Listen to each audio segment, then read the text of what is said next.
Hello guys, কি অবস্থা? সবাই কেমন আছেন? আশা করি সবাই ভালো আছেন। আমিও ভালো আছি। আজকে ডিমের তরকারি রান্না করব। তো ডিমটা দিয়ে আমি ডিমটাকে ভালো করে লাল লাল করে ভাজা ভাজা করে নিলাম। সেই তেলেই আমি পেঁয়াজটা দিয়ে দিলাম।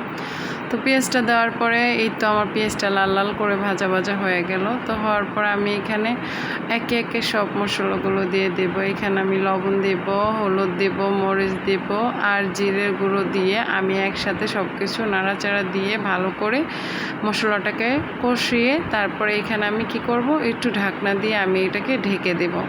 তো দেখতেই পারতেছেন আমার সব কিছু কিন্তু উপকরণগুলো দেওয়া হয়ে গেছে।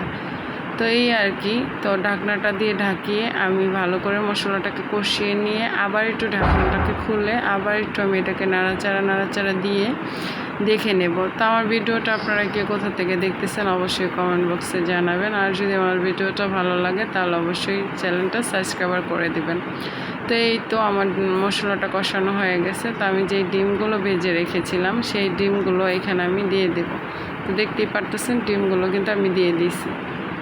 ডিমগুলো দেওয়ার পরে আমি এটাকে ভালো করে নাড়াচাড়া দিয়ে লাল লাল করে ভাজা ভাজা করে নেব।